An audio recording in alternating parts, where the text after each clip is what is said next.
What's good, YouTube? Quick update. This weekend I had the intake installed with the heating shield underneath, and also I have the coil brackets installed.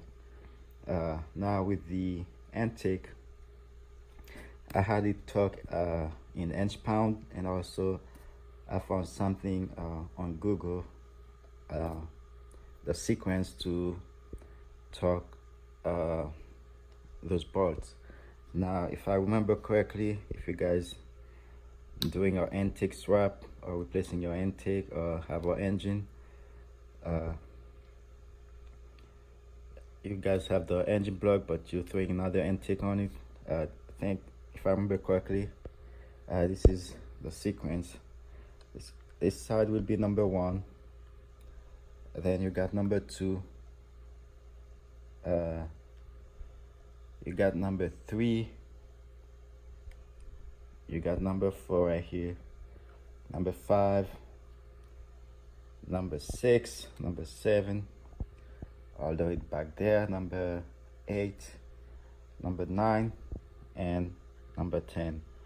Now the first round I went 44 inch pound, and the second round I went 62, so that's 106 inch pound. So intake is torqued down, ready to go. Now the coil brackets, I really didn't torque them down, I just mostly hand tied it until I feel it's okay. And also I just throw those small bolts on here so I don't end up losing them or misplace them and then have to rebuy another kit. This is where my brackets are going, right on top here. So next move is to go ahead and get the coil with the spark plug wire,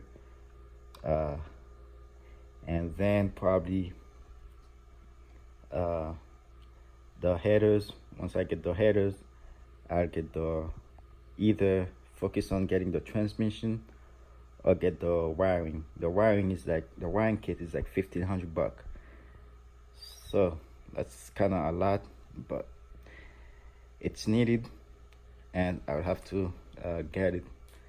I'm not gonna try it. I don't think there's a way to make our own for those engines. If there is, it's probably we need a lot of info on it, but we'll see. So like I said, next is to get the headers, spark plug wire, I mean not spark plug, coil, and then the spark plug wire. So I haven't decided what kind of water pump, if I'm gonna do manual or I think there's electric one. If I've got to do either one, and then I'll know what kind of pulley I need. So hopefully I can get this engine run. But before I do that, there's another thing I have to get. It's another tool. It's supposed to prime the engine with oil before I can even start it, and it's kind of expensive just to buy that little, it's like a gallon with like a pump or something, if I remember correctly.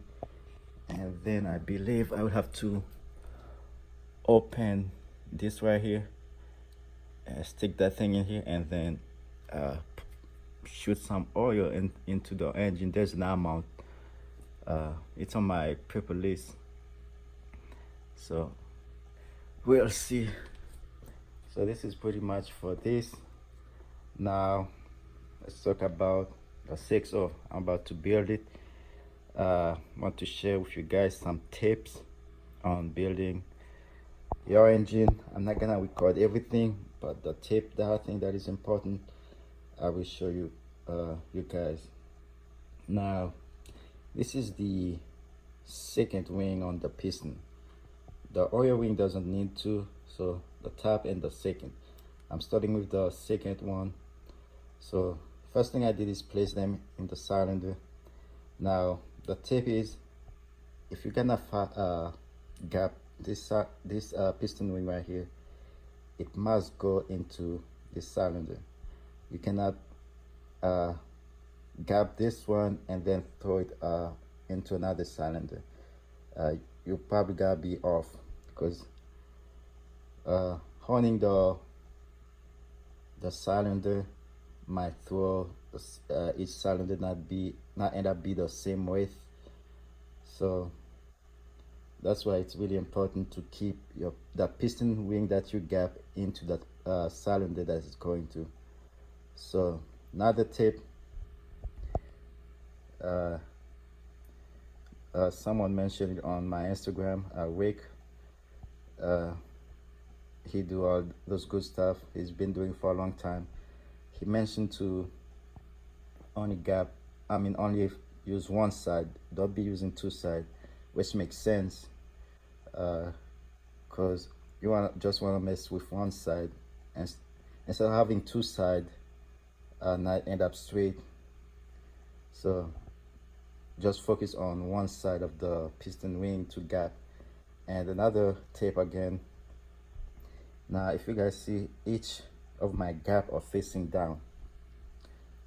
Reason why, so I can use my gauge way easier. Instead of trying to get it up there or on the side, I can just put it right here and then measure my gap. Now, another tip again, you cannot just start gapping this piston the way it is right now.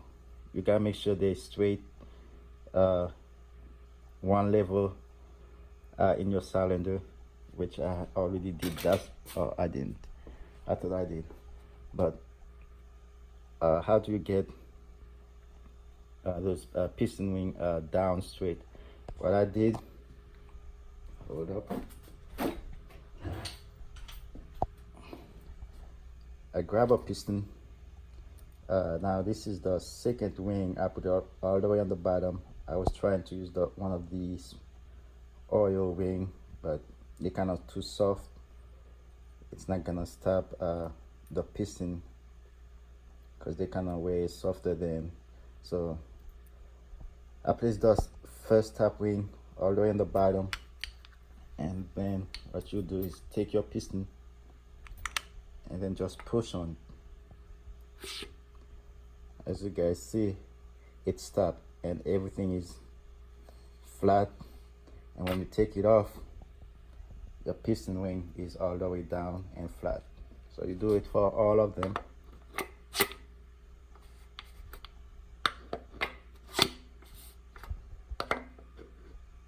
There you go. So each one of them is down flat, and then now I can use my my gap gauge to measure my gap. So you might have to do that a lot till you get to the size of the gap you need. Like I said, I'm going 28 because I have planned just to supercharge on it, a cam, all that good stuff, and see how much I can get out of that engine. So what I'm about to do, like, all my pistons are marked, so this will be a cylinder 4 on the driver's side. Now I didn't mark them according to the firing order. The firing order will be different, but what I did, how I marked mine, just to remember quick, because I didn't want to go and find the firing order. So what I did, I named this number 1, number 2, number 3, number 4 passenger side, and I did the same for the driver's side. And I know I started from the front. Number 1 is from the front to the back. I start from the front to the back, and then I just name it. Like I said, it's not the firing order. The firing order is totally different, but for me to remember where each piston came when I was deassembling my engine, that's how I marked it. So I think this is the first couple tips I have for you guys. Like I said, I'm not gonna record everything. I'm just gonna share with you guys a couple tips. And if you guys have tips and how you guys build your engine, just go out there, throw it on my channel and let me know. So yeah, to what I'm about to do, I need to go get uh, some oil so I can start assemble this piston, start putting those pistons together. On the crank, I just use some motor oil to do the crank, which is fine. Some people use other brand or other color or what they think, but I think motor oil will do fine. Because I probably end up firing that engine right away. I'm supposed to go pick up all the harness, the computer from a guy who's selling it on Facebook. So once this thing built, I'll just find a way to just fire it up, get motor oil into the engine. So yeah, so this is pretty much, like I said, I'm gonna go ahead, start gapping all my piston wing, and then start installing them one by one. So stay tuned, and I will see you guys in the next one. Peace.